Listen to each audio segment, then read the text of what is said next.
السلام عليكم ورحمة الله وبركاته.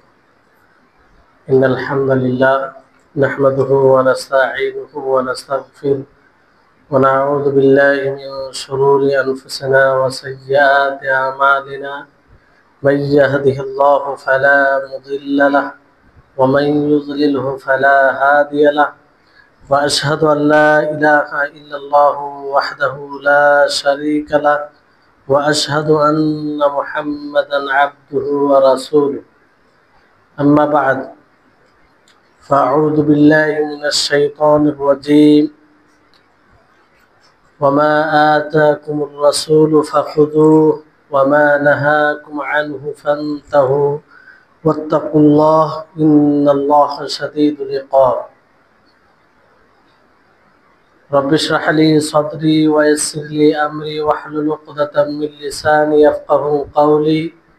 رب زدني علما رب زدني علما। সম্মানিত আজকের এই আলোচনা মাহফিলে উপস্থিত সুপ্রিয় ভাই সকল,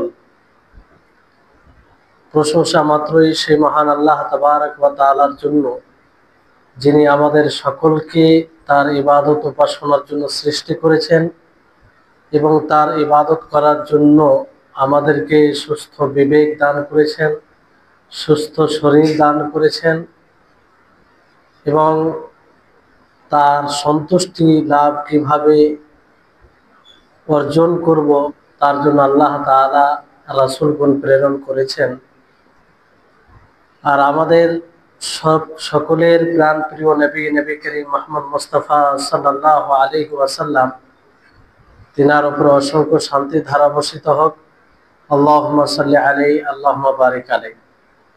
সম্মানিত উপস্থিতিগণ, আজকে সংক্ষিপ্ত সময়ে যে বিষয়ে কিছু কথা বলবো সেটি হচ্ছে রাসূল সাল্লাল্লাহু আলাইহি ওয়াসাল্লামের তাজিম, তার অনুসরণ ও এই বিষয়ে আমাদের প্রখ্যাত চার ইমামের অবস্থান তথা ইমাম আবু হানিফা রাহিমাহুল্লাহ, ইমাম শাফি রাহিমাহুল্লাহ, ইমাম মালিক রাহিমাহুল্লাহ ও ইমাম আহমদ বিন হাম্বল রাহিমাহুল্লাহ, তিনারা এই বিষয়ে কি অবস্থান, তিনাদের অবস্থান কি ছিল, তিনারা কিভাবে রাসূলের অনুসরণ করেছেন এবং মানুষদেরকে কিভাবে রাসূলের অনুসরণ করতে বলেছেন, সেই বিষয়ে কিছু কথা আপনাদের সামনে তুলে ধরব, যেগুলো জানা আমাদের সকলের জন্য জরুরি।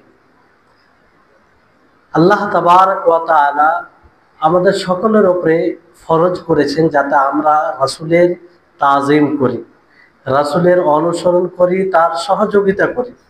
এজন্য আল্লাহ তাআলা সূরা ফাতার 9 নম্বর আয়াতে বলেন, লিতুমিনু বিল্লাহি ওয়া রাসূলিহি ওয়া তুআজ্জিরুহু ওয়া তুআক্কিরুহু, যে তোমরা আল্লাহর উপরে ঈমান আনবে, তার রাসূলের উপরে ঈমান আনবে এবং তার মর্যাদা, তার সম্মান করবে, তার শ্রদ্ধা করবে, সম্মান করবে। অনুরূপভাবে আল্লাহ তাবারক ওয়া তাআলা সূরা আরাফের 157 নম্বর আয়াতে বলেন, ফাল্লাযীনা আমানু বিহি ওয়া আযযারুহু ওয়া নাসারুহু ওয়াত্তাবাউন নূরাল্লাযী উনজিলা মাআহু উলাইকা হুমুল মুফলিহুন, যে যারা ঈমান এনেছে কার উপরে, রাসূলের উপরে, এবং রাসূলের সম্মান করেছে, রাসূলের সহযোগিতা করেছে এবং তারা সেই নূরের, সেই আলোর অনুসরণ করেছে, অনুগত্য করেছে, যে আলো আল্লাহ তাবারক ওয়া তাআলা মুহাম্মদ সাল্লাল্লাহু আলাইহি সাল্লামের উপরে নাজিল করেছেন তথা শরীয়তের, এরাই সফল কাম হবে। যারা অনুসরণ করেছে, করবে, তারা সফল কাম হবে দুনিয়াতেও এবং পরকালে। তো এই আয়াত থেকে এটা স্পষ্ট যে আমাদের সকলকে নবী করিম মুহাম্মদ সাল্লাল্লাহু আলাইহি সাল্লামের তাজিম করতে হবে, সম্মান করতে হবে। আর সবচেয়ে বড় তাজিম, সম্মানের দিক হচ্ছে রাসূলের তার অনুসরণ করা, তার অনুগত্য করা। এটা সবচেয়ে বড় দিক। এটা এমন এক বিষয় যে বিষয় দ্বারা রাসূল সাল্লাল্লাহু আলাইহি সাল্লামকে সমস্ত মানব জাতি থেকে পৃথক করা হয়। কারণ রাসূলের যেভাবে অনুসরণ অনুগত্য করা হয়, দুনিয়াতে কারো ওই রকম ভাবে অনুসরণ অনুগত্য করা হয় না। এটি এমন এক বিষয়, যে বিষয় দ্বারা রাসূল সাল্লাল্লাহু আলাইহি সাল্লামকে সারা বিশ্বের মানব জাতি থেকে আলাদা করা হয়। কারণ তিনি আল্লাহর রাসূল।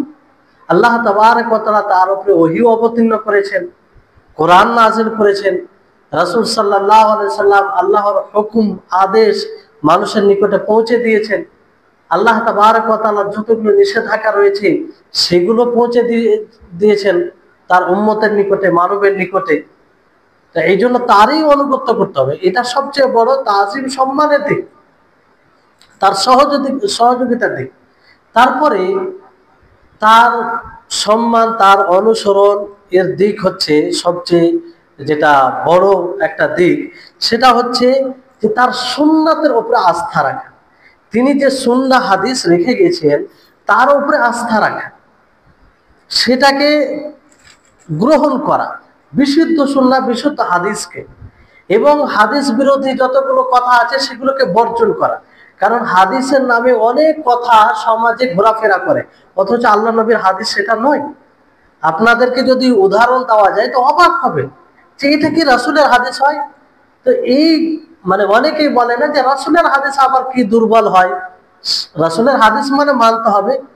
জি হ্যাঁ, আপনার কথা ঠিক আছে, কিন্তু অনেক সময় ইসলামকে বিনষ্ট করার জন্য মানুষ, যারা ইসলামের শত্রু, তারা জাল কথা বানিয়ে রাসূলের দিকে সম্পৃক্ত করেছে, রাসূলের দিকে নিসবত করে বলেছেন যে রাসূল বলেছেন, অথচ রাসূল বলেন।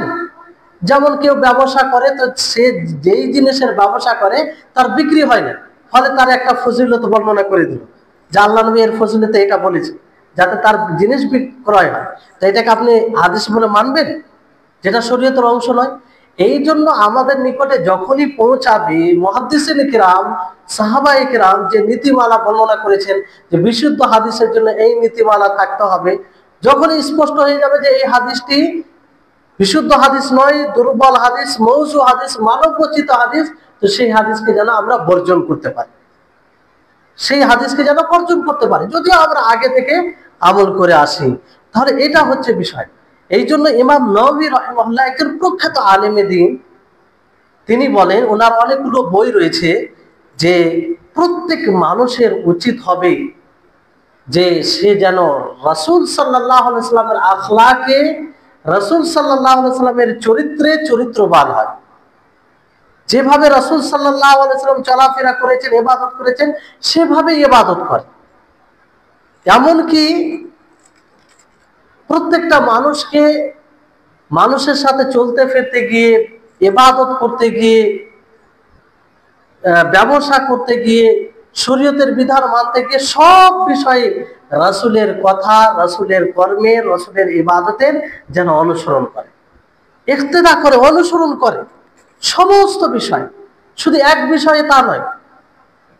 এইভাবে রাসূলের অনুসরণ করতে হবে, তাহলে রাসূলের তাজিম হবে, রাসূলের সম্মান হবে।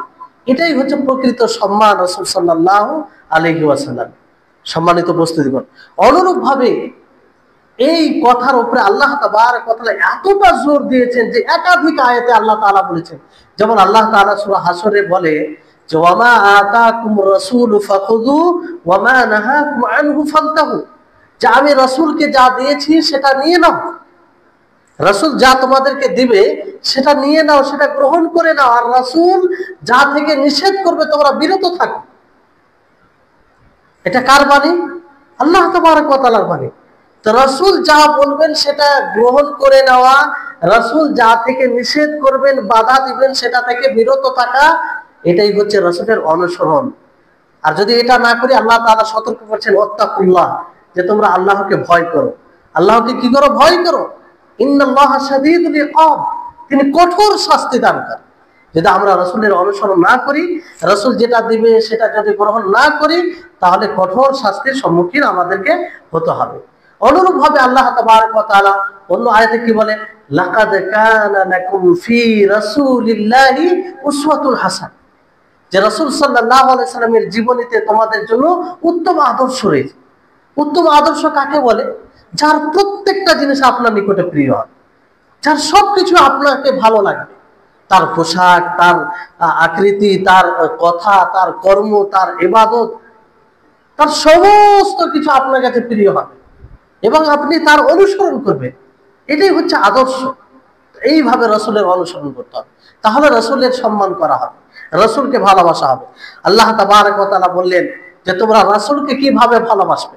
কারণ পৃথিবীতে যত লোক আছে যারা মুসলিম নিজেকে দাবি করে, সকলেই বলে আমি রসুলকে ভালোবাসি।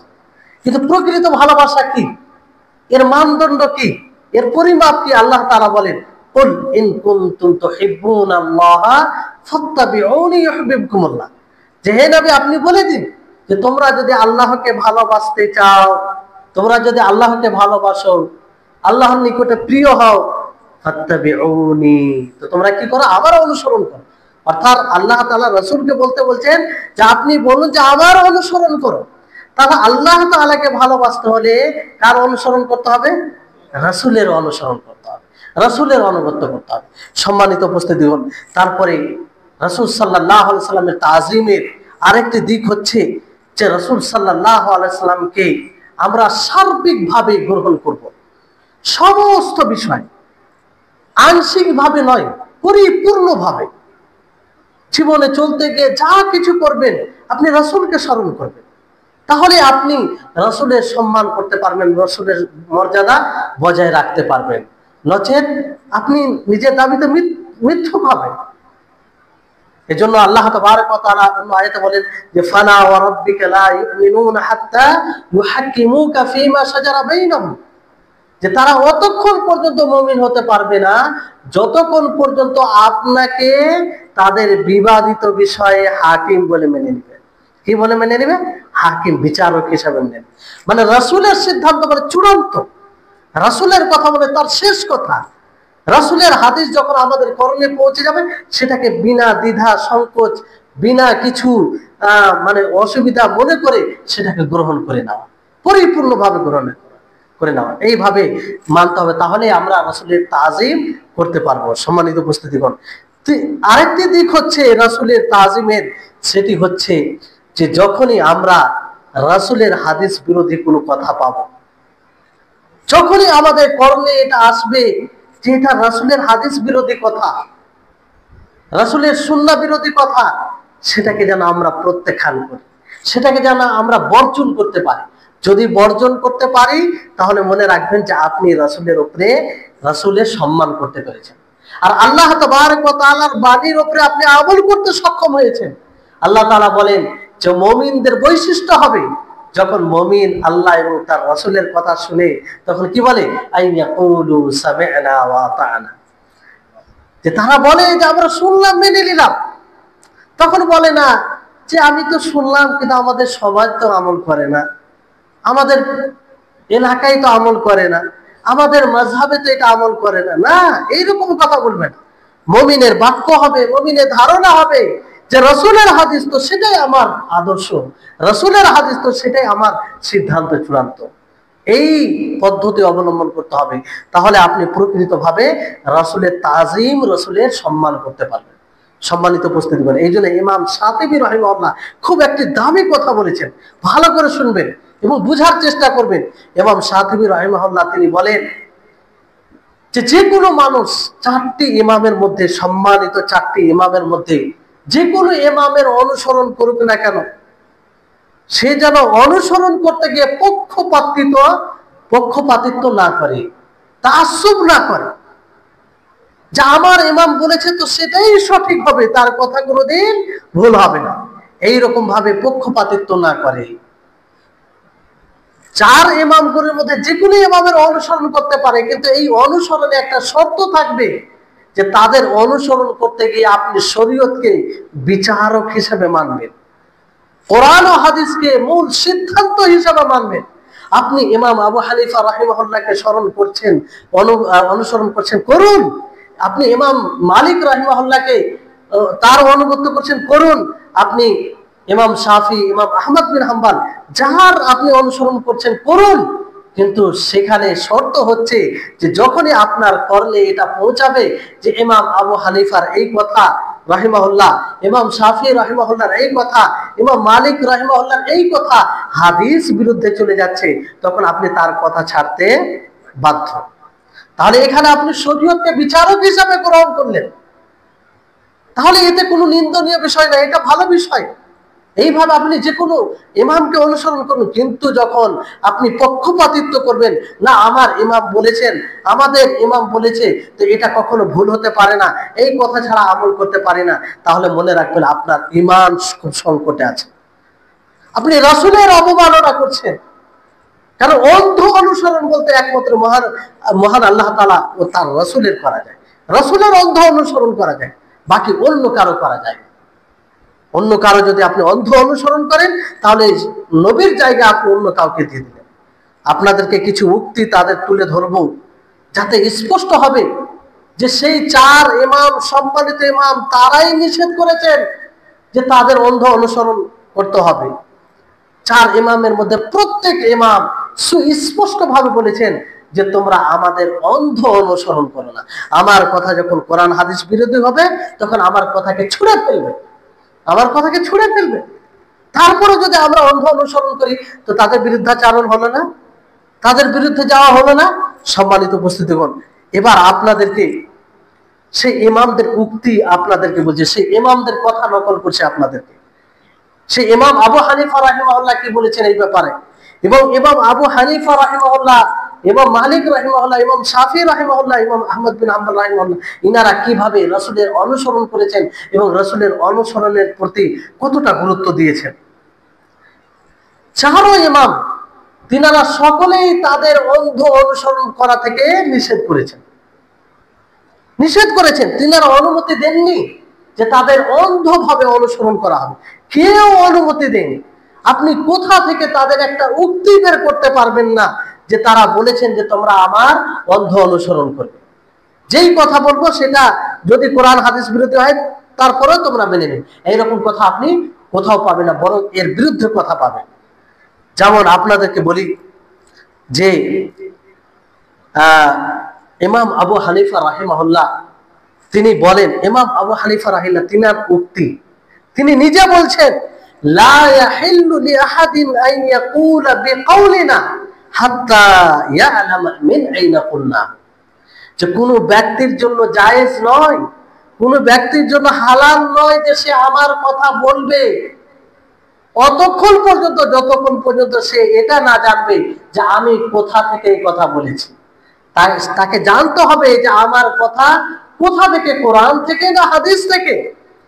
যদি কোরআন হাদিস বিরোধী হয়, তাহলে আমার কথাকে ছেড়ে দেবে। তিনি আরো বলেন, তিনার কথা সরাসরি, তিনার কথা আপনাদেরকে বলছি যে লা ইয়াহিল্লু লিমান ইফতি মিন কুতুবি আন ইফতিয়া হাত্তা ইয়ালামা মিন আইনা কুলতু, যে কোনো ব্যক্তির জন্য, কোনো মুফতির জন্য জায়েজ নয় যে আমার কিতাব থেকে ফতোয়া দিবে যতক্ষণ পর্যন্ত সে না জানবে যে আমি কোথা থেকে ফতোয়া দিয়েছি, আমি কোথা থেকে লিখেছি, এটা জানবে তারপর ফতোয়া দিবে। এটা নয় যে ইমাম আবু হানিফা রাহিমাহুল্লাহ বলেছেন তো সেটা ফতোয়া দিবে, সেটা 100% সঠিক হবে, এরকমটা বিষয় নাই। ইমাম আবু হানিফা রাহিমাহুল্লাহ তিনি নিজে বলছেন যে তোমরা আমার কথাকে দেখবে যে আমি কোথা থেকে সেটা নিয়েছি। যদি কোরআন হাদিস থেকে নিয়ে থাকি, তাহলে তোমরা সাদরে গ্রহণ করবে, আর যদি কোরআন হাদিসের বিপক্ষে যায়, সেটা তোমরা প্রত্যাখ্যান করবে। সম্মানিত উপস্থিতিগণ, অনুরূপ ভাবে ইমাম শাফি রাহিমাহুল্লাহ তিনার ব্যাপারে এসেছে যে তিনি নাহান নাস আন তাকলিদিহি ওয়া আন তাকলিদ গায়রিহি, যে তিনি মানুষকে, সমস্ত মানুষকে তার অন্ধ অনুসরণ করা থেকে নিষেধ করেছেন, বাধা দিয়েছেন। অনুরূপ ভাবে অন্যদের অন্ধ অনুসরণ করা থেকে নিষেধ করেছেন। অন্ধ অনুসরণ করা যাবে, আপনি নিজের চোখ মুখ খোলা রেখে অনুসরণ করুন। আপনাকে আল্লাহ তাআলা বিবেক দিয়েছেন, যখন আপনি জানতে পারবেন যে এই কথাটি কোনো আয়াত বিরোধী হচ্ছে, হাদিস বিরোধী হচ্ছে, তখন আপনি সেটাকে ছেড়ে দিবেন। কারণ আমাদের উদ্দেশ্য কি? মূল হচ্ছে রাসূলের অনুসরণ করা, মূল তাদের তো অনুসরণ করা নয়। আমাদের উদ্দেশ্য হচ্ছে আল্লাহ তাবারক ওয়া তাআলা সন্তুষ্টি লাভ করা। তো আল্লাহ তাআলা সন্তুষ্টি লাভ কিসে হবে? কিসের মাধ্যমে হবে? কিতাবুল্লাহ ও সুন্নাতে রাসূলের অনুসরণ করা হবে। ইমাম মালিক রাহিমাহুল্লাহ, ইমাম আহমদ বিন হাম্বল, ইমাম আবু হানিফা, তারপর ইমাম শাফি রাহিমাহুল্লাহ, ইনাদের তো আমরা সম্মান করি, শ্রদ্ধা করি। আর ইনাদের কথা অনুযায়ী যে যদি তাদের কথা হাদিস বিরোধী হয় তাহলে ছেড়ে দিতে হবে, এতেই তাদের অনুসরণ করা হবে।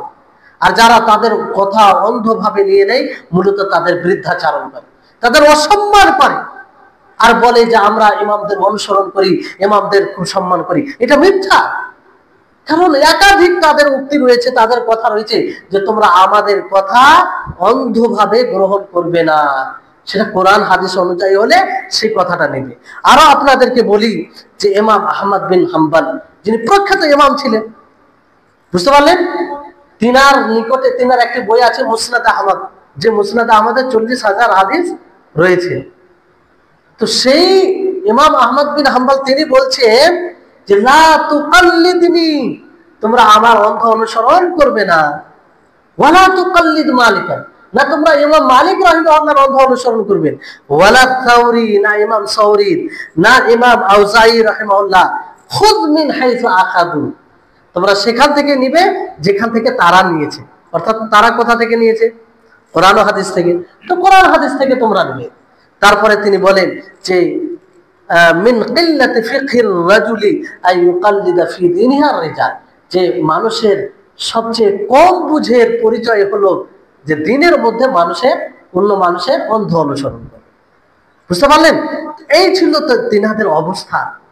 তিনারা রাসূলের অনুসরণকে, অনুগত্যকে প্রাধান্য দিয়েছে, মাথার উপরে রেখেছে। কখনো তারা বলেননি যে তোমরা আমাদের অন্ধ অনুসরণ করবে।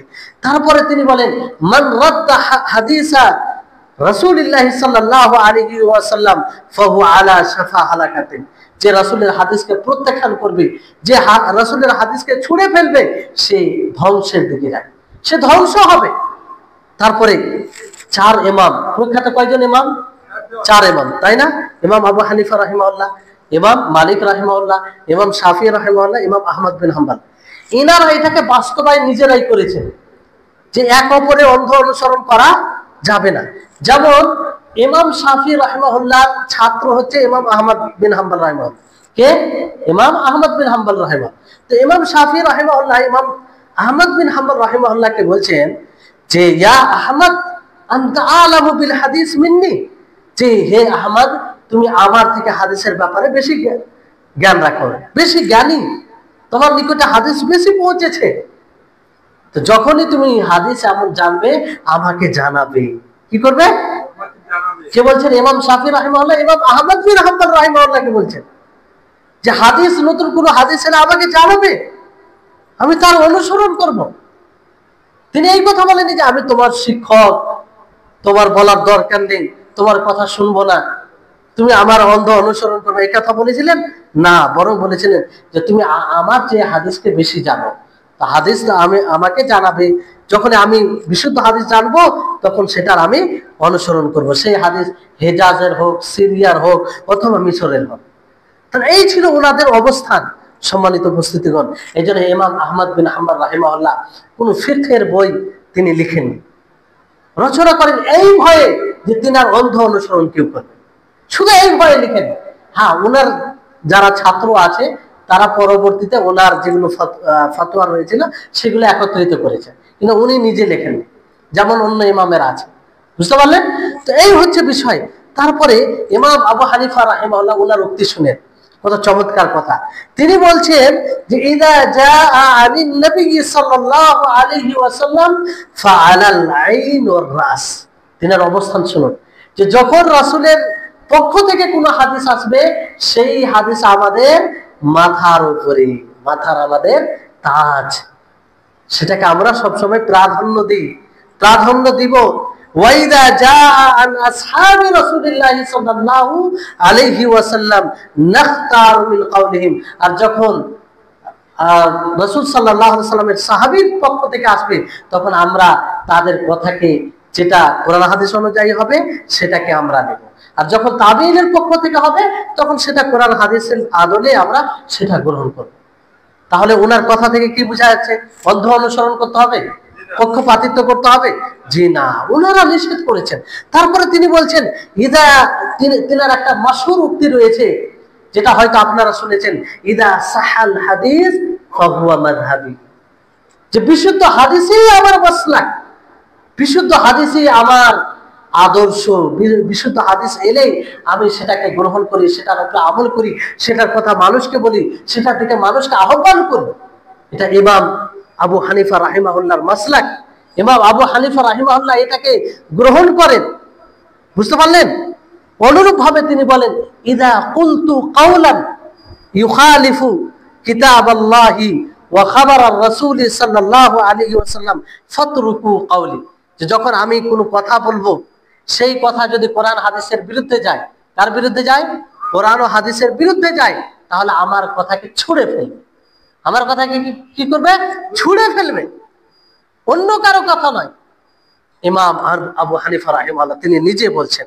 সম্মানিত উপস্থিতিগণ, তাহলে বিষয়টি হচ্ছে যে আমাদেরকে সব সময় ভাবতে হবে যে আমি যেই ইমামের কথাই মানি না কেন, যেই ইমামের অনুসরণ করি না কেন, সেই ইমাম একজন মানুষ ছিলেন, তিনি ভুলের ঊর্ধ্বে নয়। তিনার দ্বারা তো ভুল হতে পারে, তিনারা মুজতাহিদ ছিলেন, তিনারা নিজের জায়গায় অনেক মর্যাদা ছিল তিনাদের আছে, তাদের জন্য এই জন্য আমরা দোয়া করি, যখনই তাদের নাম নিই আমরা রহিমাহুল্লাহ বলি, কারণ তিনাদের অনেক খেদমাত রয়েছে, অনেক তিনাদের সেবা রয়েছে এই দিনে ইসলামের। তার মানে এটা নয় যে আপনি তাদের অন্ধ অনুসরণ করবেন, চোখ ব্রেন সবকিছু বন্ধ করে তাদের অনুসরণ করবেন, এটা অর্থ নয় তাদের তাজিমে, তাদের শ্রদ্ধা। একমাত্র অন্ধ অনুসরণ কার করা যাবে? মুহাম্মদ সাল্লাল্লাহু আলাইহি ওয়াসাল্লাম। তো আপনি যে কোনো ইমামের কথাকে আপনি সেটা ওজন করবেন রাসূল সাল্লাল্লাহু আলাইহি ওয়াসাল্লামের হাদিস দ্বারা, কোরআন ও হাদিস দ্বারা আপনি ওজন করবেন। কোরআন হাদিস অনুযায়ী হলে সেটাকে গ্রহণ করবেন। এবার আপনাদের মনে একটা প্রশ্ন ঘুরপাক খাচ্ছে, যে হয়তো আপনারা ভাবছেন যে আমরা তো সাধারণ মানুষ, তো কারো তো অনুসরণ করতে হবে, না হলে কি করে হবে, কি করে, আমরা তো কোরআন হাদিস পড়তে জানি না। জি হ্যাঁ, আপনি অনুসরণ করুন সাধারণ মানুষ হিসেবে, কিন্তু আল্লাহ তাআলা আপনাকে বিবেক দিয়েছে। যখন আপনি দেখবেন শুনবেন যে এটা হাদিস বিরুদ্ধে যাচ্ছে, তাহলে আপনি কি করবেন? আপনার কর্তব্য তখন কি হবে? মুহাম্মদ সাল্লাল্লাহু আলাইহি ওয়াসাল্লামের হাদিসকে নিতে হবে। আর ইমাম আহমদ রাহিমাহুল্লাহ বলেন, ইমাম আবু হানিফা রাহিমাহুল্লাহ বলেন, ইমাম শাফি, ইমাম মালিক রাহিমাহুল্লাহ বলেন, এনাদের কথাকে ছেড়ে দিবেন। আর এতে তাদের মানহানি করা হয় না, এতে ওনাদের অসম্মানই করা হয় না, বরং তাদের আরো অনুসরণ করা হয়, তাদের অনুগত্য করা হয়। কারণ তারাই বলেছেন যে আমার কথা যখন কোরআন হাদিস অনুযায়ী হবে তখন সেটা গ্রহণ করবে। বুঝতে পারলেন? তাহলে এইভাবে আমাদেরকে তাদের সম্মান করতে হবে, তাদের অনুসরণ অনুগত্য করতে হবে। তারপরে ইমাম মালিক রাহিমাহুল্লাহ একটি খুব দামি কথা আপনাদেরকে নকল করি, তারপরে আমি আমার কথাকে ইতি টানবো। যে ইমাম মালিক রাহিমাহুল্লাহ তিনি বলেন যে ইন্নামা আনা বাশারুন, যে আমি এক মানুষ, আমি কি মানুষ, উক্তি ওয়া উসিব, আমার দ্বারাই ভুল হয় আবার সঠিকও হয়। অনেক সময় আমি সঠিক কথা বলি, অনেক সময় আমি ভুল হয়, মানুষ মাত্র ভুল তো হয়, মানুষ ভুলের ঊর্ধ্বে ঊর্ধ্বে নয়। ফানজুরু ফি রাই, তো তোমরা দেখবে আমার ফতোয়াকে, আমার মতকে, আমার কথাকে সেটা কোরআন হাদিস অনুযায়ী কিনা। ফাকুল্লু মা ওয়াফাকাল কিতাবা ওয়াস সুন্নাহ ফাখুযু বিহি, আমার যেই কথাই যেই ফতোয়া কোরআন হাদিস অনুযায়ী হবে সেটাকে তোমরা গ্রহণ করবে, সেটাকে কি করবে? গ্রহণ করবে। ওয়ামা লাম ইউয়াফিকিল কিতাব ওয়াস সুন্নাহ ফাতরুকু, আর যেটা কোরআন হাদিস অনুযায়ী হবে না সেটাকে তোমরা ছুঁড়ে ফেলো। সেই ইমাম আবু হানিফা রাহিমাহুল্লাহ কথার মতো এটা। বুঝতে পারলেন? তাহলে এই হচ্ছে বিষয়। তারপরে এরপরেও যদি আমরা অন্ধ অনুসরণ করি, তাহলে আল্লাহ তাবারক ওয়া তাআলার এই আয়াত, এই ওয়াইদটি শুনে রাখেন, এটাকে মনে রেখে ভয় করবেন, কারো অন্ধ অনুসরণ করা থেকে বেঁচে থাকবেন। আল্লাহ তাআলা বলেন, ইয তাবাররাআল্লাযীনা তুবিউ মিনাল্লাযীনা তাবাউ ওয়া রাআউল আযাব ওয়া তাকাত্তাআত বিহিমুল আসবাব, যে যাদের অনুসরণ করা হবে, অন্ধ অনুসরণ করা হবে যাদের, তারা যারা অনুসরণ করবে তাদের থেকে বিচ্ছিন্ন হবে। কি হবে? তাদের থেকে বিচ্ছিন্ন হবে। কেন বিচ্ছিন্ন হবে? যে তারা তো অন্ধ অনুসরণ করতে বলেনি। ইমাম আবু হানিফা রাহিমাহুল্লাহ অন্ধ অনুসরণ করতে বলেছেন, ইমাম মালিক রাহিমাহুল্লাহ বলেছেন, ইমাম শাফি রাহিমাহুল্লাহ বলেছেন, ইমাম আহমদ বিন হাম্বল রাহিমাহুল্লাহ বলেছেন, বলেননি। তারপরে যদি অন্ধ অনুসরণ করেন তাহলে সেই হাসরের মাঠে তারা তাদের থেকে বিচ্ছিন্ন হবে। আর তাদের কোনো সহজে যখন তারা আযাবকে দেখতে পাবে অনুসরণকারীরা, তখন তারা তাদের মাধ্যম সব মানে কেটে যাবে।